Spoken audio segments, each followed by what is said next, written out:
Miss May Panet.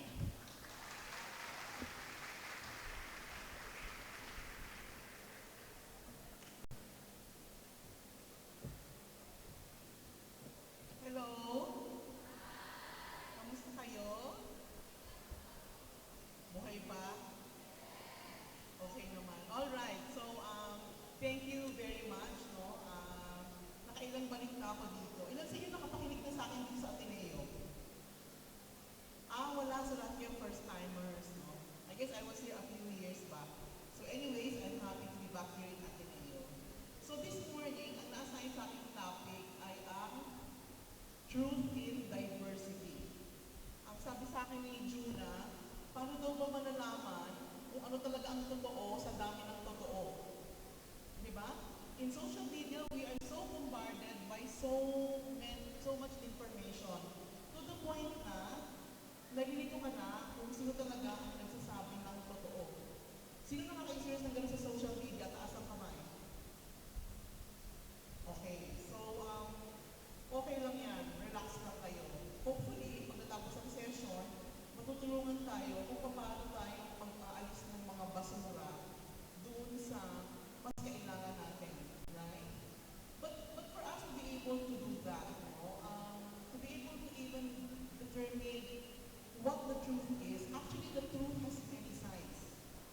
Di ba when you're in a room, tingnan ninyo, di ba? Pag nakatayo yung isang room, your back is against one side of the room. At ang nakikita ninyo is usually yung nasa harapan nyo lang, right?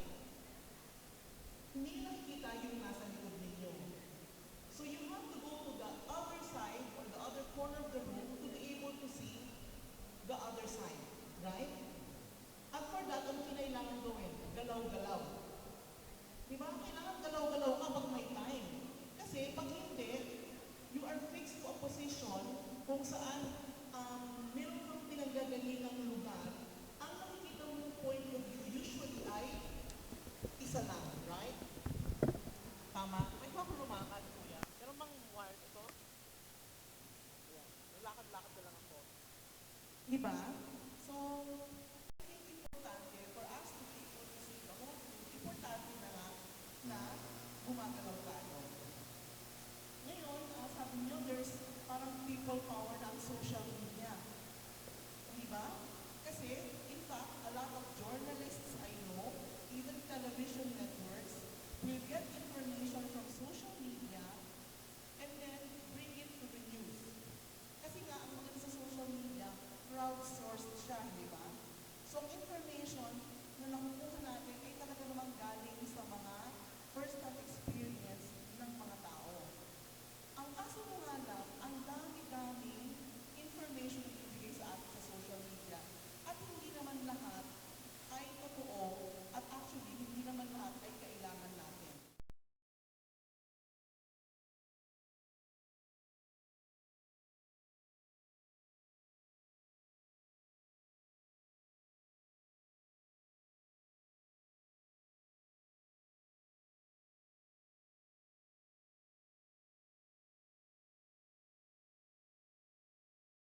false self.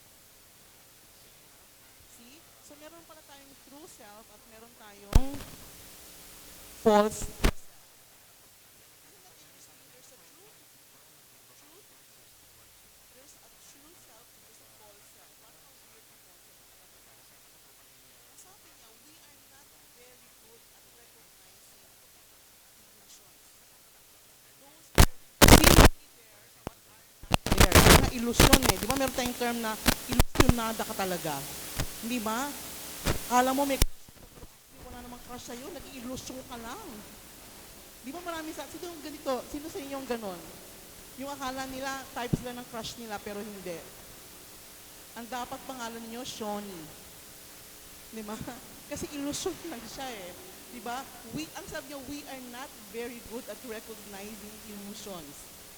Least of all, the ones we cherish about ourselves. Di ba? Kung babalikan ko lang yung crush, meron kang crush, type niya ako. At pilit nating paniniwalaan yun kahit na hindi yun totoo. Because we like to hold on to the truth. Di ba? Because the truth makes us feel good. Wow, type na type ako ni Brian. Crush na crush niya ako. Di ba? Kaya pag sinabi sa'yo ng kaibigan mo, gaga, ikaw talaga, ilusyonada ka, hindi ka type ni Brian, ano? Bakit mo naman nalaman? Eh, kasi ako ang type ni Brian. Isa pang ilusyonada, di ba? So, dalawa na kayo. So, yun ang sinasabi niya. Kailangan, at kung ilagay mo sa social media, dapat alam natin kung anong true at ano ang ini-illusion lang natin. At ano ang hindi totoo. Ano ang misleading, ano ang deceitful. Di ba? And when you want to engage people in social media, dapat meron kayong ganong klaseng pagkabukas. Because a lot of us, di ba that's the hardest thing to do? To even tell ourselves what we do not like about ourselves. Have you ever tried to do that? Be critical of you? Who has done that? Yes, halika nga dito ate. Halika dali. Gusto kayo nagre-raise ka ng hand. Nakikita mo yung mga ayaw mo sa sarili mo? Example. Minsan po, syempre po, kwento din po ako sa friends ko, and minsan, alam ko sa sarili ko na yung mga nakikwento ko, naging irrelevant na siya, na nakakarindi na siyang pakinggan. Kaya after nun, parang realize ko na, ay mali, dapat di ko na yun sinabi. So, nagiging ako sa sarili ko. Naging conscious na po ako right after ko ma-realize na mali yung ginawa ko kanina kasi baka magalit sila sa akin or what, baka magbunga into something bad yung ginawa ko. Oh, hindi ba? Palakpakan niyo naman siya. Alam niya na irrelevant, redundant na at baka nakakainis na sa iba, yung ipinagpipilitan niyang kwento. Pero di ba, thank you. What's your name? I'm Jessa po. Jessa. Thanks, Jessa. You can go to your seat now. But that is really true about us, di ba? Meron tayong mga katotohanan na maipagpilitan lang natin. Maipagpilitan lang, hindi, tama ako. Who of us want to be wrong? Di ba? Ang bonggang-bongga pag lagi kang tama. Sino dito ang gusto lagi siyang tama? Taas ang kamay. Oh, merong isa. Ate, gusto mo lagi kang tama? Bakit? Come here. Nag-raise siya ng hand eh. Gusto niya lagi siyang tama.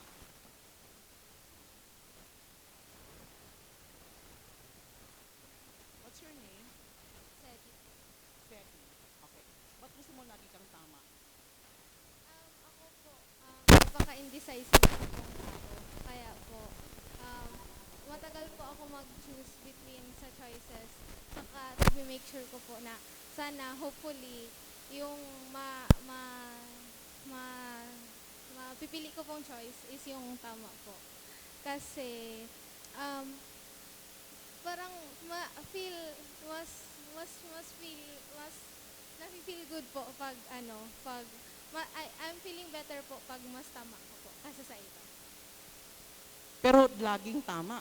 Lagi kang tama, gusto mo? Of the time po. Most of the... Sino naman yung gusto yung madalas siya tama? Madalas.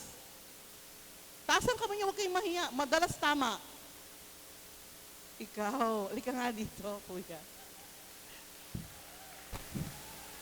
Siya, gusto niya, lagi siyang tama. Ito, what's your name? Franco. Franco. Si Franco naman, madalas lang siyang tama. Go. Bakit? Kasi ma'am, minsan pag nagkakamali, nasasaktan.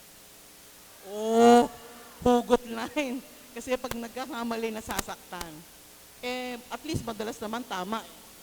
Okay na yun ma'am, yung tama yung nabiling ay sa mali. Kasi mahirap. Pero sino ba nagde-decide kung sinong tama, sino mali? Sarili. Sarili ang nagde-decide. Eh, pero kung test yan, may tamang answer dyan, hindi ikaw nagde-decide yan. Ikaw ba nag-decide? Di ba? Yung tama, marami nagde-decide dyan kung sinong tama. Pag test yan, ang nagde-decide kung sinong tama ang teacher. Di ba? Eh, pag diskusyon lang, sino nagde-decide kung sinong tama? Si Ma'am Jelay. Si Ma'am Jelay. Sino si Ma'am Jelay? Taas ang kamay.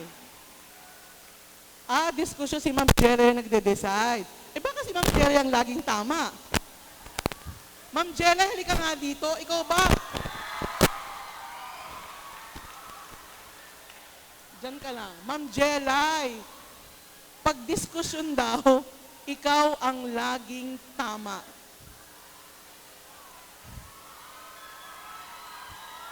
Anong masasabi mo dyan, Ma'am Jelay? Wait lang, ano to? Anyway, ano po, siguro he's referring sa class discussion and also sa essay part ng exam. So I'm taking into consideration din naman yung mga points of view nila, but it should be related to what we talk inside the class. Oh, di ba? So kung alam, may tiwala kayo kay Ma'am Jelay at gusto niyo siya bilang teacher, naniniwala kayo sa kanya, right? Oo, pero pag di nyo type si Ma'am Jelay, maniniwala ba kayo sa kanya? No. So, para ka ba maniwala, kailangan type mo yung tao? O, question yon. Question. Pag type mo ba ang tao, pag type mo siya, naniniwala ka ba lagi sa kanya? Yes. Pag type mo siya. So, kung pag type mo si Duterte, question. Oh, kayo nagsabi eh. Pag type nyo, pag gusto niyo si Duterte, ibig ba sabihin si Duterte laging tama? Yes or no? No. Diba? So anyways, pinag-iisipan lang ng mga bagay-bagay. Kasi actually tayo, di ba, sa dami ng information, kailangan lang, marunong din tayong mag-fact check. Kayo ba, nagtatry kayong mag-fact check? Pag merong binigay sa inyong information, sinabi ni ganito, syota daw niya si Danica. Pina-fact check niyo ba yun kung talagang syota niya si Danica? Di ba? Di ba inaalam niyo yun? Hoy, not true. Hindi niya syota si Danica. O paano mo naman nalaman hindi niya syota si Danica? Kasi dahil kilala ko ang syota ni Danica. Ang syota ni Danica ay isang girl. Ay! Tomboy pala si Danica. Hindi niya alam. I mean, hindi ba? If you think of truth that way and managing the truth, you always have to fact check, di ba? Ano ba yung pag-fact check? Magtatanong ka, what did he or she say? When? When did he say it? When did it happen? Hindi ba? Where? Nasaan siya nung naganap ang krimen? Nasaan siya nung sinabi niya yon? Di ba, kailangan kayong gumamit ng inyong faculties to always ask questions. Who? What? When? Where? Why? How come? How many? What for? I mean, keep on asking questions. Kasi, in social media, when you get bombarded by so many things, di ba, pag pina-fact check mo, mas nagiging ano, pag pina-check mo, anong nangyayari sa'yo? Anong nangyayari sa katotohanan alam mo? Ano? Anong din na nade-develop sa'yo pagka nagpa-fact check ka? What happens to you? Ha? Di ba?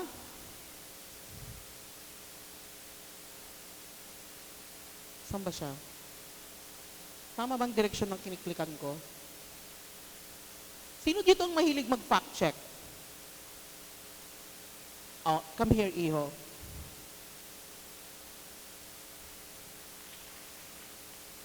What's your name? Eman po.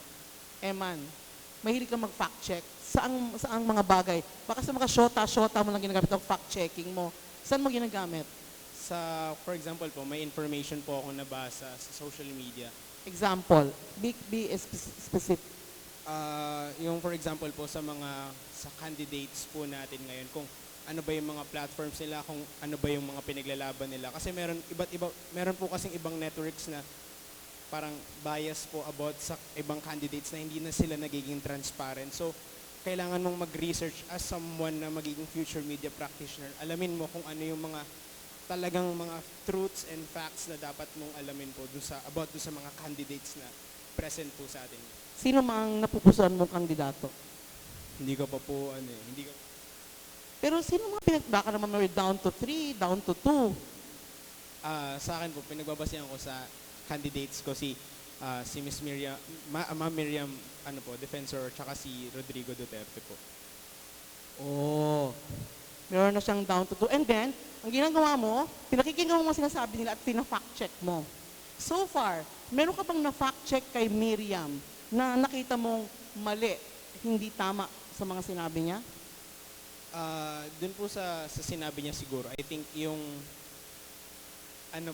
since kasi siya, yung sa part po na sinabi niya na dapat hindi daw dapat kasuhan or parang labelan na parang mga kriminal ang Marcoses kasi po parang sila ang parang sabi niya si Marcos daw po ang greatest president natin. And at the same time, secretary po siya ni Marcos nung mga time na nasa position po siya. So para sa akin parang somewhat nagdadalawang isip pa po ako kung tama po ba yung opinion niya or tama po ba yung sinasabi niya regarding about the Marcoses po. Okay. Thank you very much. Opinion ni Miriam yon. Kasi minsan iba naman yung fact saka yung opinion. Siyempre pag opinion ko yun, paki mo na opinion ko yun eh. Diba? But kasi katulad ng sinabi ni Miriam, Marcos is the greatest president. Diba? Is that opinion based on fact? Who will say Marcos is the greatest president? Raise your hand. Marcos is not the greatest president. Raise your hand. Tayo. Stand up. Marcos is not the greatest president. Stand up. Those who think Marcos is not the greatest president, stand up.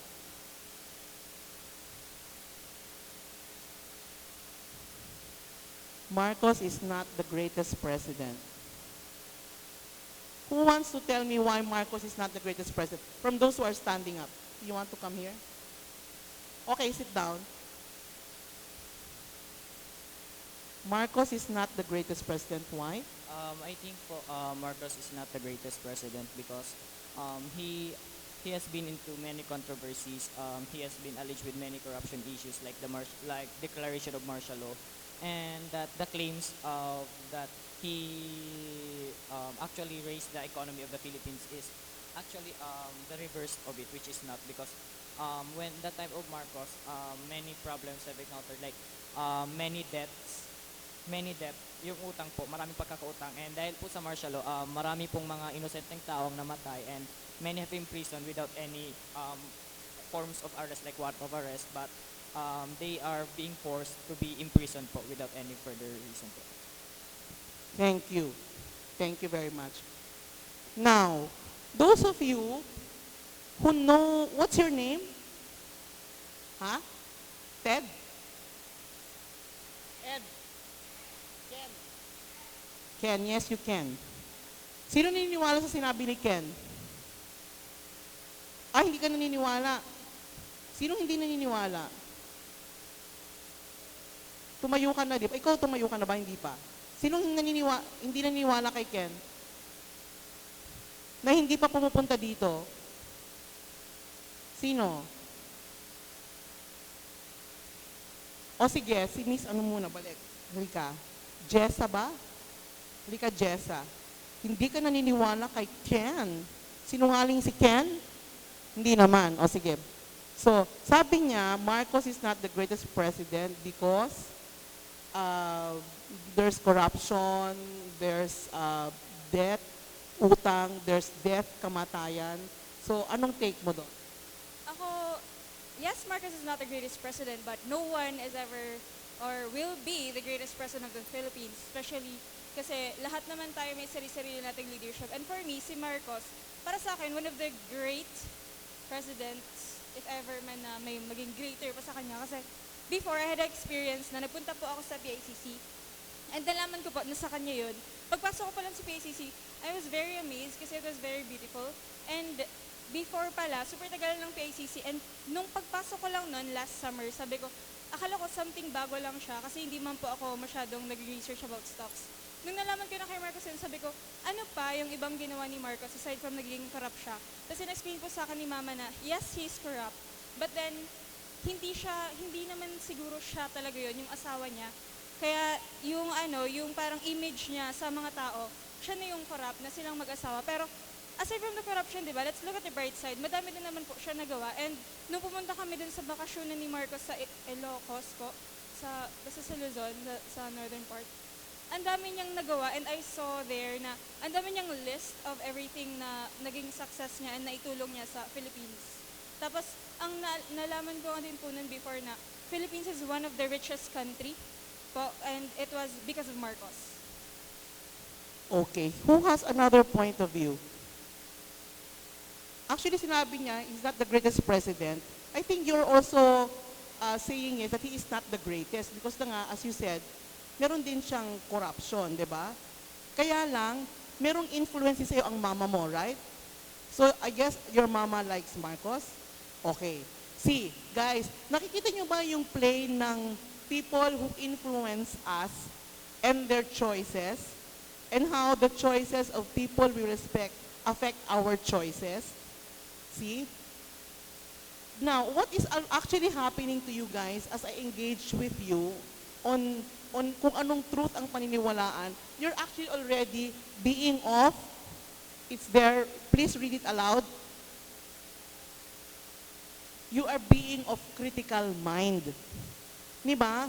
When somebody gives an opinion, and then you are able to challenge that opinion with what you believe, okay, I guess you are already using your critical faculties. Are you with me? Guys, are you still with me? Okay. Napakahalaga kasi ng being critical. Kasi sa social media, I guess you also want to be able to build your own social networks, right? Eventually, siguro iba sa inyo gusto nyong maging thought leaders. Yung pag nag-post kayo sa Facebook, may share agad yan. I guess marami agad like, marami mag-share, di ba? And then ang daming nagdi-discuss pag meron kayong pinost, right? At that point, siguro, you are able to build your base. Your fan base, those who believe you. And of course, you will also have people who do not believe you. But what's important there is the discourse. Di ba? Napakahalaga ng discourse tungkol sa mga sinasabi ninyo. Now, I have an advocacy, I guess, sino sa inyo ang hindi alam ang Wanna Change advocacy? Raise your hand. Never heard of Wanna Change? Stand up, stand up. Don't know Wanna Change, stand up. Okay, 1, 2, 3, 4, 5, 6. Padami ng patabi. Go. No, don't shy. Don't shy. All right. So the first time you've heard of Wanna Change is here today? Okay, good. Thank you. Sit down. Okay. So I guess an introduction is important. No, I Wanna Change and I have an advocacy. It's usually about good governance. What I do is I upload videos on YouTube, okay, about certain issues. Okay? And then yung issues na yun are usually political issues. What we do in our advocacy are political satires. Our political satires are, of course, because they are political satires, they're very edgy, they're funny, they challenge you to think, and of course, we want to be very truthful about what we say in our satires. Hindi po. Is it possible, meron ba tayong internet? Pwede bang ma-upload yung laglagan na, kuya? Is it possible? Kasi some people don't know the advocacy. If we have internet, is it possible to get laglagan na on YouTube? Can we show it? Laglagan na sa YouTube. If we have internet, is it possible to upload it? Can you try? Upload laglagan na on YouTube. If we have access to internet, do we? Okay, sige. Try nyo lang ikuha. Okay, as I continue, guys. Okay, so that's my advocacy. Okay? And because of that advocacy, actually, marami kaming mga kaaway, especially ako, no? And a lot of people actually have branded me to be so many things. And meron mga iba, mga personal, tatawagin kang baboy, pangit, tsura mo, taba-taba mo, dahil mong gustong baguhin, hindi mo nga nabago yung sarili mo. And of course, well, it's par for the course, no? Pumasok ka dito and kailangan lang, you take the good with the bad. But even if they hurt, di ba, kasama yan dun sa advocacy. Ngayon, because there are people who actually follow the advocacy and believe in the advocacy, when they see something that is written about the advocacy or about me, at hindi sila masyadong critical, ang tendency nila ay maniwala. Tama? At yun ang pinakamahirap na mangyayari doon sa mga tao, pag lahat na lang ng information, at saka di ba tayo, ang tendency natin, pag ayaw natin yung tao, we would rather believe in what that person is saying because we hate that person. Di ba? Pag meron kayong ayaw na tao, tapos sabihin, alam mo, masama ugali niyan. Because ayaw mo siya, sasabihin mong totoo yung sinasabi ng tao na yun, right? Kasi you want to get to know the truth, especially pag ayaw mo siya, dapat lalo kang mag-check. Kung totoo yung paninira ng tao na yon, dun sa ayaw mong tao. That is why I'm telling you kanina, the most important person in social media, ang kailangan pinakabuo is kayo.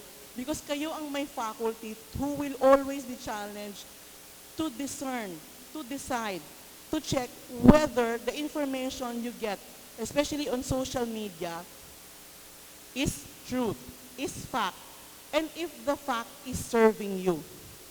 Diba? May mga katotohanan and you have to allow yourselves to be served by what you know. And what you know should make you become better people. That is very important kasi if what you know will make you even more tsaka, diba? Tsaka ka na nga, yung lahat ng alam mong pagkanega sa social media, yan ang ikakarga mo sa sarili mo, anong mangyayari sa'yo? Pwede ka maging troll, pagkakakitaan mo rin yan. See? Now, ako ay example ng isang tao na natitira rin sa social media. I'll show you an example.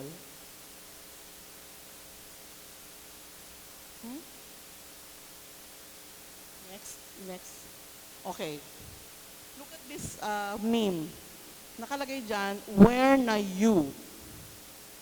Paborito nila ang corrupt. Tahimik lang tungkol sa Binay issues. What does this say? Who do you think did this meme? Guess. Sino kayang gumawa ng meme na yan? Where na you? Paborito nila ang corrupt. Look, I am lumped here with, do you know these people? Who said yes? Okay. They are actually communists, right? These are Renato Reyes from Bayan, Casa Turo Campo, Teddy Casino, and Lisa Masa. At talaga namang ako ang nasa gitna. Diba? So, sa tingin niyo, sinong gumawa niyan? Yes. Okay. Are there people who hate Binay or love Binay? They hate Binay. That's for sure. Diba? Just looking at that meme, alam na alam mo, ang gumawa niyan, they hate Binay. Who else do they hate? Do they hate the communists, you think? Yes, di ba? Kasi sila yung mga pinagtatanong, nasa na kayo? At paborito daw nila ang mga korap. Paborito namin ang mga korap. Okay? Kasi hate nila si Binay, di ba si Binay, ang sinasabi siya ay korap. Right? So if you look at this meme, and you don't know me, and you don't know those people showed in the meme, your tendency, and you do not like me and the communists, anong tendency ninyo? Will you believe or not believe this meme? Believe. Kasi nga, hindi ka nag-isip eh. Di ba sabi natin how there's truth in diversity? Iba-ibang mga tao. Even sa ating mga political persuasion, pero sa inyong Duterte, may Miriam, di ba? Merong Marrojas, maraming mga tumatakbo. May Binay. Pag hindi ninyo inalam ang totoo about certain people, ang tendency nyo is just to go with the flow.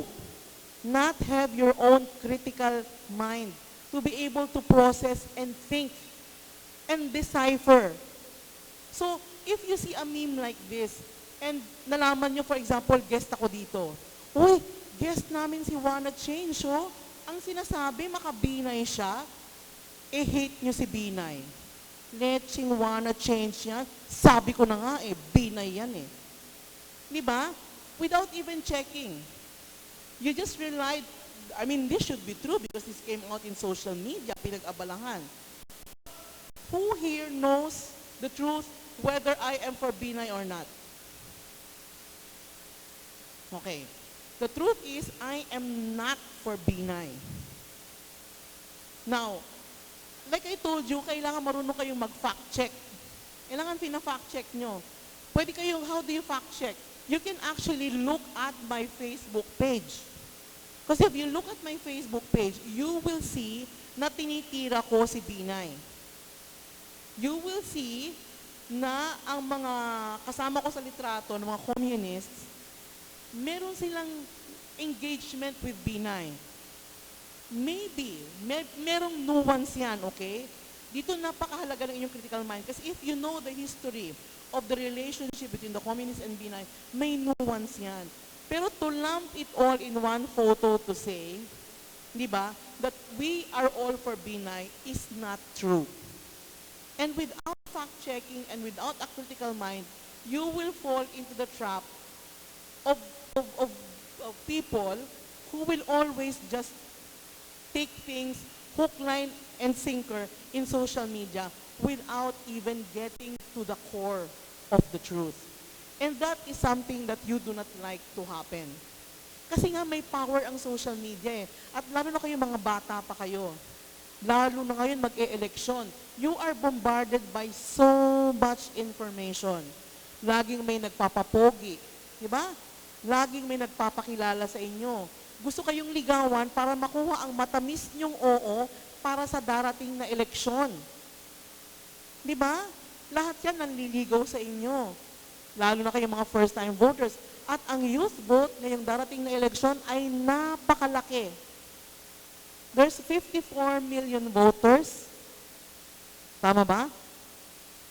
50, something like that. And then ang youth vote dyan ilan? Do you know how much ang youth vote? 23 million ang youth vote. Ganyan katindi ang power ng boto ninyo. Kaya kayo, napakahalaga na nag-iisip. There's so much information around you, but train yourselves to get to the bottom of the truth. Don't just believe what you see. Kahit ako, nandito ako sa harapan ninyo, I'm talking to you, I want you to believe me and my advocacy. You don't even have to say yes or believe me. Check. Check who I am. And that is engagement. That is what you do when you engage with what you are confronted with. You become better people. Eventually, I'm sure some of you here will want to become leaders of this country. And you will have to start now with your critical thinking. You will have to do that now. So that is so not true. Okay? I'll go to the next slide where Okay. This is on Twitter. Alan Cadabo says, wanna change, binayaran. Kaya pinaresign si Noy Noy para maluklok agad si Binay. Sabi niya, judgment agad.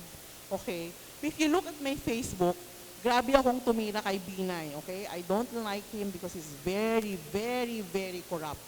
So he doesn't have my vote. But of course, people will say, and people who did this actually are people who are for Mar Rojas. Remember, just to let you know, I used to campaign for our President Pinoy. But because of critical thinking also, I decided hindi pala siya ang tuwid na daan. Because ako naniniwala ko ang demokrasya, hindi lang yan 10 minuto pag eleksyon. Ang demokrasya, ginagawa mo yan all year round. That's why when I helped put Pinoy into power, I made sure I was vigilant na binantayan ko siya. At sa aking pagbabantay, I saw that he was not true to his promise of tuwid na daan. Kasi pala, sa tuwid na daan, ang dulo, bangin. Sa tuwid na daan, ang dami niyang sinagasaan. And when I became critical of Pinoy and that whole yellow movement, na group mind, huwag kayong papasok sa group mind, ha? Na pag gusto nung isa, sige, lahat tayo, kampi-kampi, huwag kayong ganun, kailangan lagi kayo may sariling pag-iisip. In fact, maganda nga, pag mayroong pag-iisip na pare-pareho, kayo lagi yung nagsasabing, teka, kayong taga, teka, tumeka muna kayo. Diba? And in this case with Pinoy, this is actually what happened. Nakita ko ang katotohanan na hindi talaga tuwid ang daan, maaaring okay ang ekonomiya, pero okay ekonomiya para sa kanyang kamag-anak, kaibigan, kaklase, at lahat-lahat na. Pero hindi siya naging okay sa nakararaming Pilipinong naghihirap. Yan ang aking pagtingin. Sumablay siya sa mamasapano, sumablay siya sa napakaraming mga bagay. Sa kanyang pangako ng freedom of information, kasama ko pa siya noon, ipapasa ko ang freedom of information pag naupo na ako. Anong nangyari? Nga. Isa pa yan, tandaan yung mga truth na binibitawan nila. Pag hindi nila ginagawa, ibalik nyo sa kanila, did you not say, Mr. President, that you will pass the freedom of information and you did not. That was your campaign promise. What does that make of you? See? That is so important, right? So in this next slide, look, there's a person, yun naman ang maganda, pag meron ka namang katotohanan at meron kang integridad, lalo sa mga naniniwala sa'yo, meron namang magtatanggol sa'yo. So this time, Jane Uy Matiao said, I disagree with this. I know May to be an anti-corruption on all sides. No to B9 2016. Okay, but yun, kinote yung sinabi, no? Si no to B9 naman, so do I. But I haven't heard from her about the Binay allegations. See? So I guess you just have to be able to engage the information that is in front of you.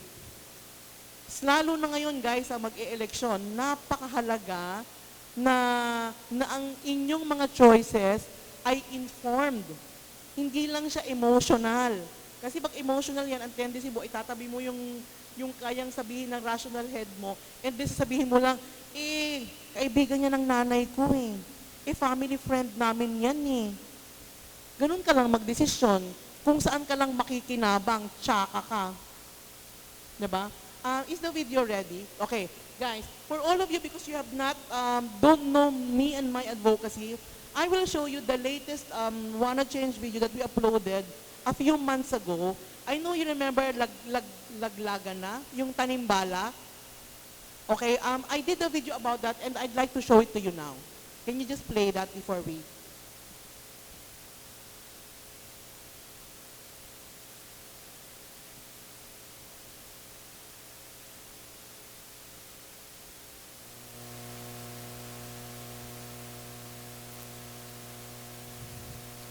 Ang video na ito actually dinirect ng Cannes Best Winner, Best Director winner na si Brillante Mendoza.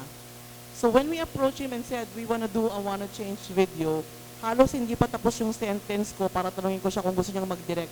Sabi niya, May, for your advocacy, I will gladly do it for free. So,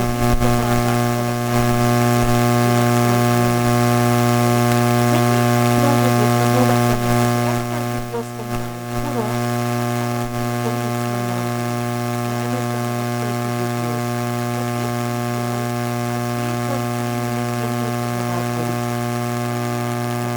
So, it's pretty powerful and it was shared and reshare on social media with a lot of people watching this. So,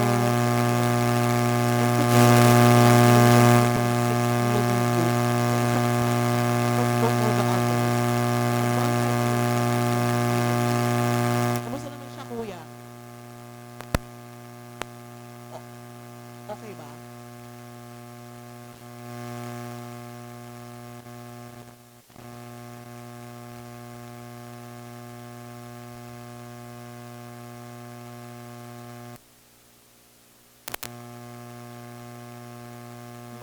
Some of the videos that I have actually brought me into trouble, no?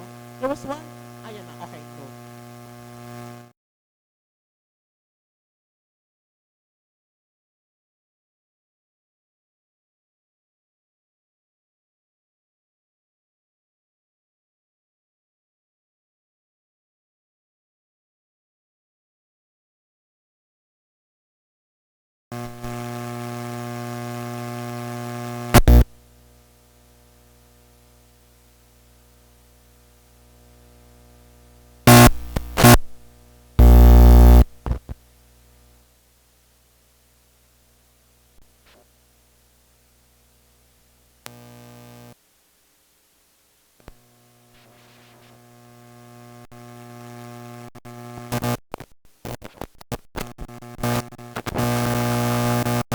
Napakahalaga ng audio.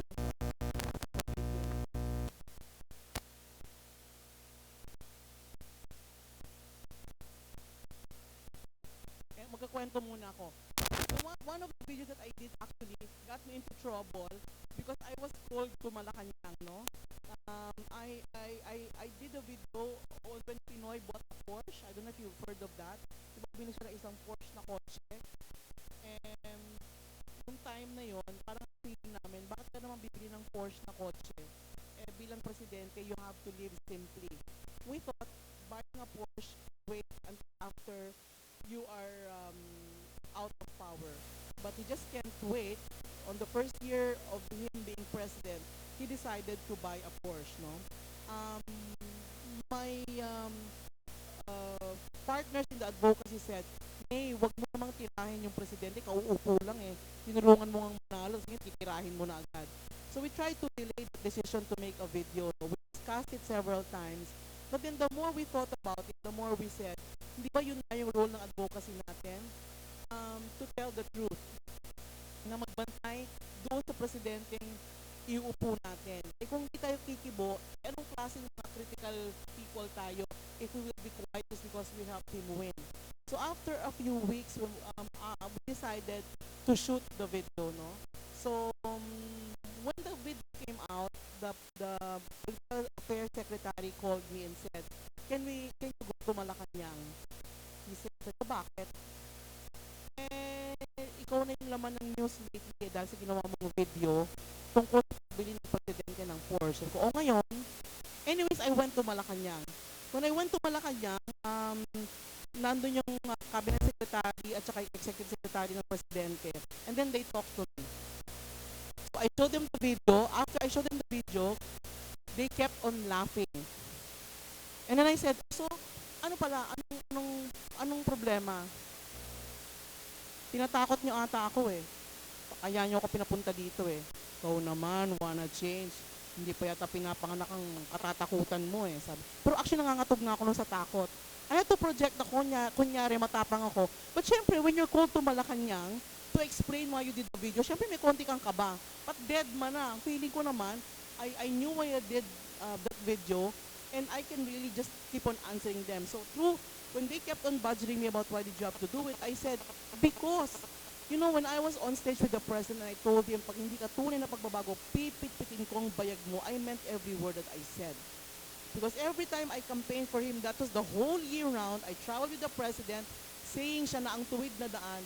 Every time on stage, I said, ikaw ang anak, kasi may kwento ako no, na yung anak ko, sumunod sa kanya. Pag di ka tunay na pagbabago, pipit-pitin ko yung bayag mo.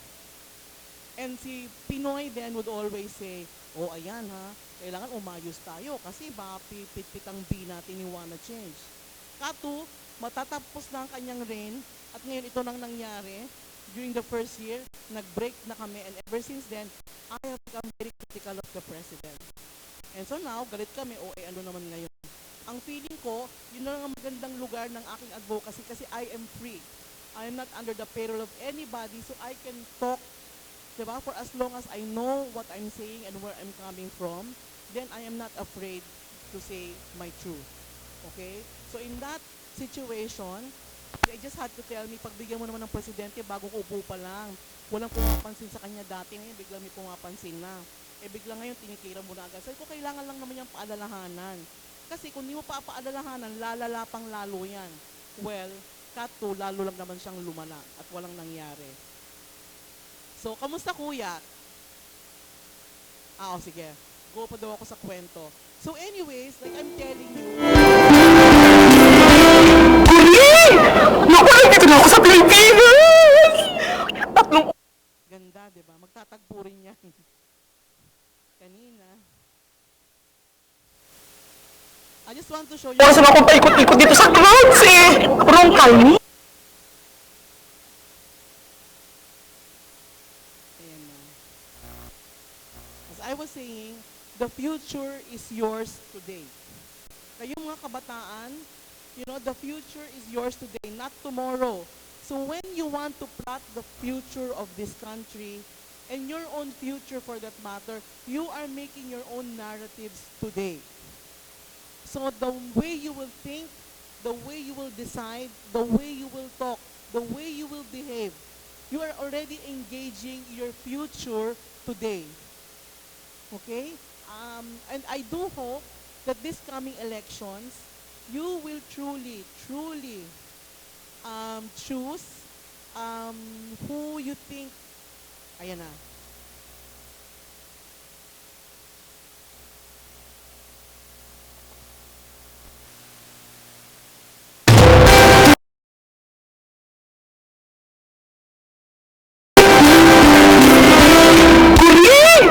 Naku, dito na ako sa Pilipinas!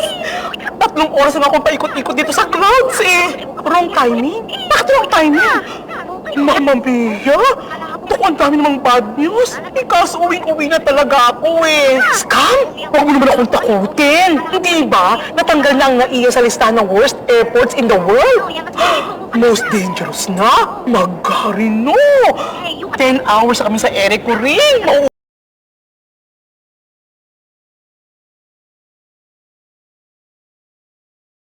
Ang grabe! Ang grabe! Mga minister! Mga head of state! Ay! Ano ba yan? We are Magkakas now na. approaching Ninoy Aquino International Airport. Teka! O ayun! Papunta na daw kami sa NAIA. Ha? You will pray for me? Perke? Naku, alam ninyo, first time akong uuwi in 6 years. Excited na nga ako eh. Naku, sana naman naayos din ang airport. Kasi alam ninyo, ang airport ang salamin ng bayan. Eskusa, OFW po ako. Naku, I'm sure masaya akong sasilubungin ng aking mga kababayan. At saka pagkatapos, Pasko pa. Merry Christmas po, ma'am. Ay, Merry Christmas din. Wow, social. Galing Italian. Merry Christmas. Ay, Happy New Year. Manhid mo naman, nagpapa-inosente ka pa. Che.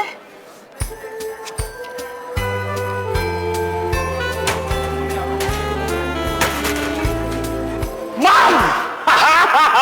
Merry Christmas po! Baka kailangan niyo po ng tulong. Ay, thank you. Huwag na. Ma'am, nakakapagod kayang maglakad at saka ang hirap kumita ng pera. Mia! Merry Christmas, ma'am! Random inspection lang po! Wow, taas ang energy mo, te. Mag-uumaga na. Pabango ba to, ma'am? Mahal to ah! Tsaka yung bag niyo, ma'am, oh. Ay, Gucci! Taray, ang saya naman, ma'am. Pasalubong ko po. Joke lang, ma'am, pero pwede rin namang hindi, ma'am. Wow! Ang social naman ng blouse niyo, ma'am. Alam niyo ba, magka-size kayo ng nanay ko, ma'am. Merry Christmas! Hindi pa rin pala nagbabago? Ano, nakapag-abroad ka lang? Nakalimutan mo na yung spirit of Christmas? Pasko na naman, okay tuloy ng araw. Paskong nagdaan, tila pa kung kailan lang. Galing! Galing, ah. Kering-Keri? Mariah Carey? Kukumputin ko yung tax mo. 80,000 pesos, ha? Sa sangkulo? Aba naman, Day. Pinaghirapan kong ipakyan para sa mga mag-anak ko. Ipapakyo mo lang ako. Talaga namang nasa Pilipinas na nga ako. Kasi ang tuwid na daan, derechahan. Ay! Napakasuplada nyo naman, ma'am. Ayaw nyo talaga magbigay ng pamasko eh. Bakit naman ako dinala dito? Nasaan yung mga taxi driver? Alam nyo, ma'am, 500 lang naman ang hinihingi ko. 500 euros. Charot. Alam mo, bumaba na nga kayo dyan. Ha? Baba na! Napaka-kuripot ninyo. Tabi! Uber? Gabakar? Gabataxi? Ha? Hindi pwede dito? Bakit? Tatagayin ako ng mga buitring taxi driver, no? Kipale! Kipale! Saan kayo, ma'am? Ay, sa kabilang airport may connecting flight ako. Naku, ma'am, traffic! Sarado lahat ng mga kalye, pero proud tayo maging Pilipino kasi nandito lahat ng head of state. Paano ako head of family? Patience! Hello, Puri, sabihin mo sa mga anak ko, natatraffic lang ako. Halos hindi nga gumagalaw eh. Eto, pinakain ko lang muna yung pasalubong ko sa kanila, ha? Ma'am, since traffic, tulog po muna kayo, ma'am. Uy, gising na pala kayo, ma'am. Sino ka? Nasaan na ba tayo? Anong lugar to? Ay, ma'am, next shift po ako. December 26 na po. Natulog po kayo buong Pasko.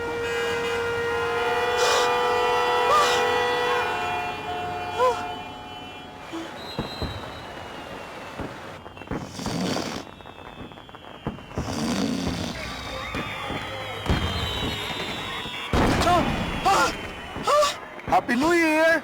Bagong taon na! Paano nangyari? Kailangan ko nang bumalik sa Italia! Naku, ganun ho ba?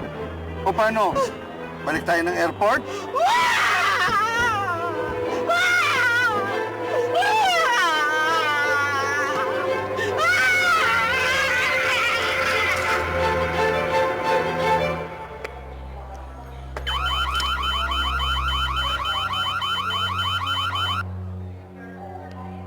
Ma'am! Ma'am! Bakit na naman? Bag niyo po ba yan? Oo. Arestado po kayo. May bala po sa loob ng bag niyo. Bala? Anong bala? Ayan, oh. Bawal po yan. Sumama na lang po kayo sa amin. Mga gago pala kayo eh! Sira ba ang ulo ninyo? Ano lang klaseng airport ito? This is the airport from hell! Yun na nga po. Saklano! Saklano! Saklano! Saklano! Hello? Mga anak, hindi na tayo nagkita. Kinulong din ako ngayon dito sa presinto. Kriminal daw ako. At saka lahat ng pasalubong ko at saka perang naipon ko, nalimas. Ano? Nandito kayo ngayon sa airport? Saan? Alis na rin po kami dito sa bayang Tanay! Hindi na namin matiis! Sa buong buhay ko, wala akong minahal ng higit sa'yo, bayan ko. Alam ko namang mahal mo rin ako eh. Kaso, ang higpit ng hawak sa iyo ng mga demonyo. Sa mga ganitong pagkakataon, ano pa nga ba masasabi mo kundi pakshit naman, no? Hindi. Baguhin natin ang Pilipinas. Tayong lahat. Now na.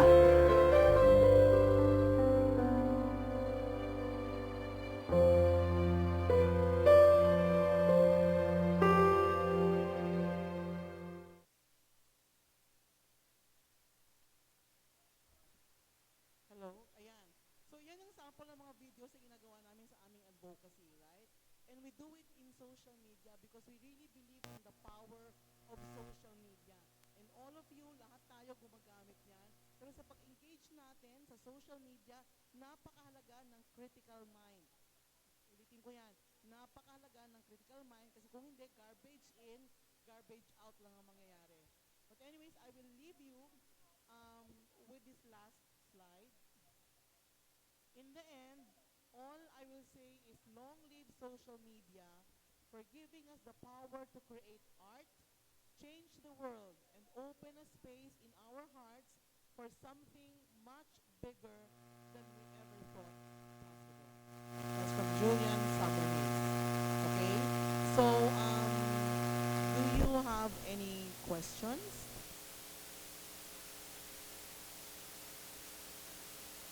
We have time for a few questions.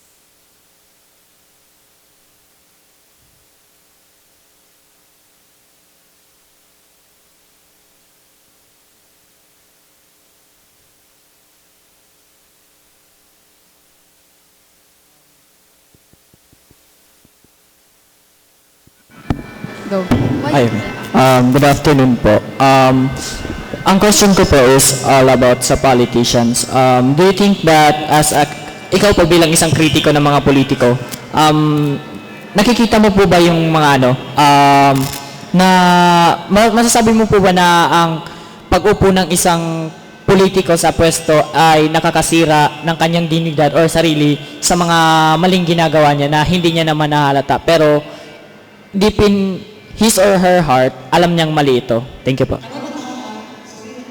Nasisira po ba ng isang politiko ang kanyang dignidad dahil sa mga ginagawa niya sa isang community or sa isang bansa po? Of course, diba? Kasi nakaupo siya, hindi naman para sa kanyang sarili, di ba? Naglulungan ng politiko sa pwesto para magsilbi sa taong bayan. Pero pag ang ginagawa niya, ang i-engage lang niya ay ang kanyang sarili, siyempre mali yun.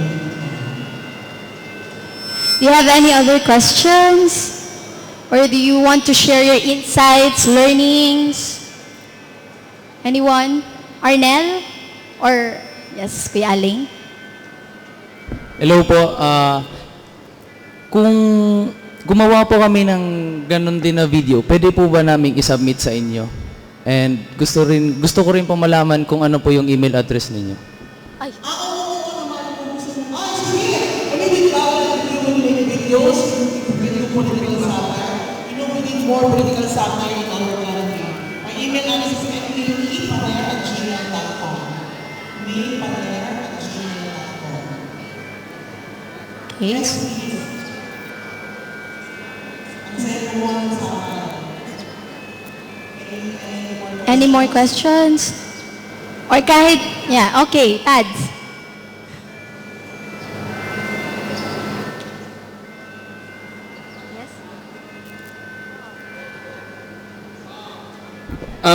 Bilang malaki kang image sa malaki kang image sa amin. I wanna ask kung ano yung sino ba yung mga candidates mo for presidency? I just wanna know, and vice president.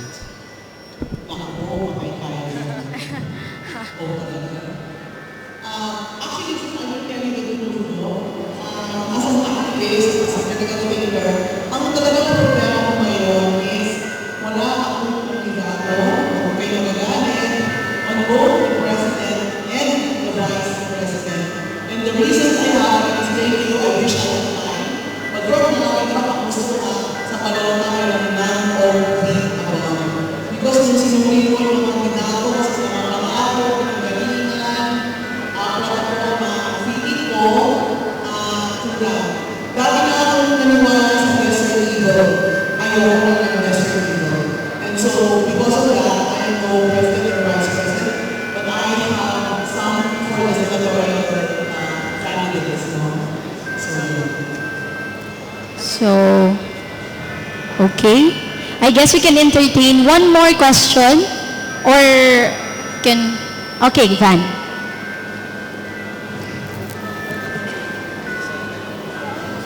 Good afternoon po. Tanong ko lang po, how can we invite others to think critically, lalo na po ngayon na padating na election? Kasi po, dun sa community namin, mukhang madami pa rin ang yung close-minded na people. Yun lang po. That's why lahat naman tayo yung spin of influence. Ikaw, meron kang kaibigan, meron kang friends sa Facebook, may mga nag-follow sa'yo. Where you can exert ang mga ako sa ganito. You invite the candidates, grill them, and fact check. In fact, in-invite sila, maganda, kaya fact checkers nyo. Kung sabi nyo, ikaw yung mga hindi naman pala. Para yung mga alam nila, pero hindi talaga nila tayo pwede nito natin. Ang dami-dami yung pwede nito ng kabataan. Remember, you need to have influence. When you start building an influence now na. Talk about it, be maingay about it. Pero importante nga is yung value system ninyo. Kasi kung ang values ninyo ay mga chaplain lang at mga sarado ng pag-iisip, wala rin namang mangyayari. Diba? Wala na ang malulog ninyo is more of the same. Okay, so, yes, Cleo. Hi po. Question ko lang po, ano po yung stand mo about the anti-dynasty bill po? Dynasty bill. Ay, ako, isa sa mga pinunong sa anti-dynasty bill, no? Kasi, we know that there are only about 200 families na nagpapatakbo ng ating gobyerno. Sa binamit namin ng Pilipino, I mean, look at Binay.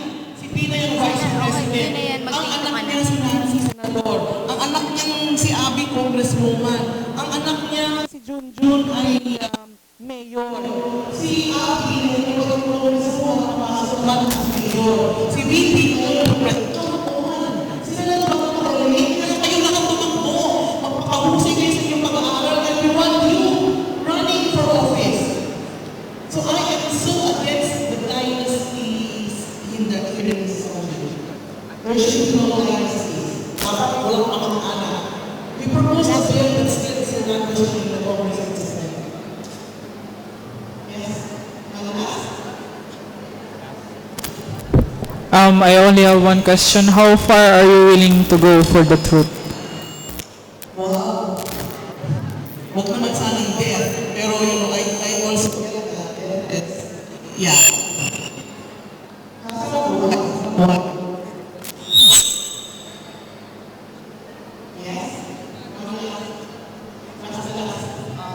In connection po with the anti-dynasty bill that we have just discussed, do you see that the families that includes in the political dynasty just see being in the position as a business po, ma'am? Because we all know, as we can observe na yung mga pamilya ay yumayaman without knowing po. I'm sure may mga tao mabuti sa gobyerno. Pero karamihan lang talaga gano'n. Kung sino yung nakaupo sa bayan ninyo, sila yung may-ari ng gasolinahan, sila yung may-ari ng supermarket, sila yung may paupahan. Diba? Usually, negosyo ang politika. That's why even ang budget ay dapat 10 piso lang ang kada botante. They're willing to spend billions and billions of pesos because they do know pag naupo sila jackpot. That's why kailangan tayo maging vigilant at kailangan tayo magpantay. And to have a critical mind is so important. Remember, hindi lang 10 minuto ang demokrasya. All year round, we need to be vigilant. Kailangan bantayan ang mga nalulong sa pwesto. So yan, ate, I think that... If you want to change, you can follow me. I also have a Twitter account. So, thank you very much.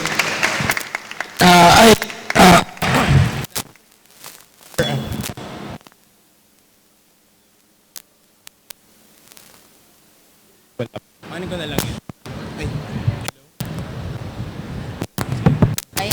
So, that concludes our open forum for today.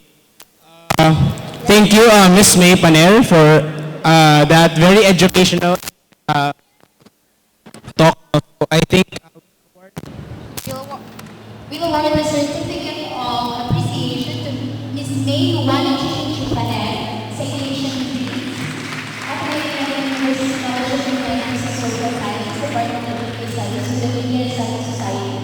Present the certificate of appreciation to Ms. May Juana for sharing her knowledge and expertise as a resource maker for the topic The Truth in Diversity during the 7th Biccoms Conference on Communication and Media Studies held on March 3 to 5, 2016 at the Xavier Hall, Ateneo de Naga University, given this 4th day of March 2016 at the Xavier Hall, Ateneo de Naga University, Naga City, Philippines.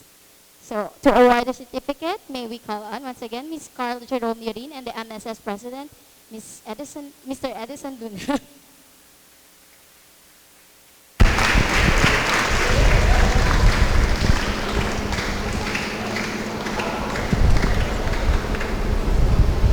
So once again, a big round of applause for Miss May Panan.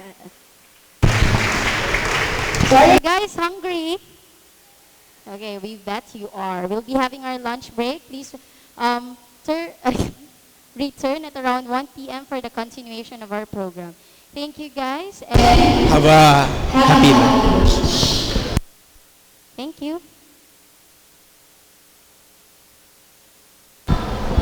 Yeah, we back at 1 p.m. for our PM session. And we will be having a secret from Rockers.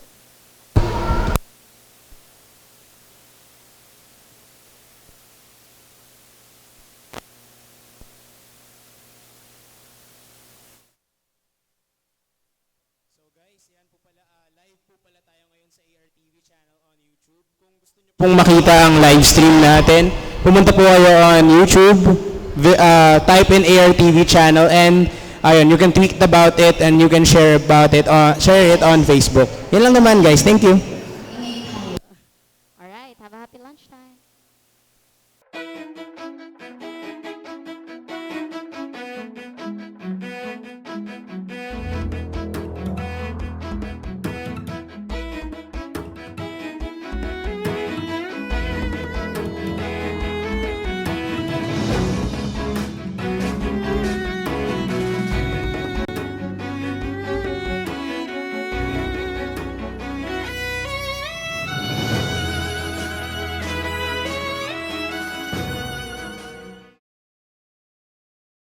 I'm special because God loves me.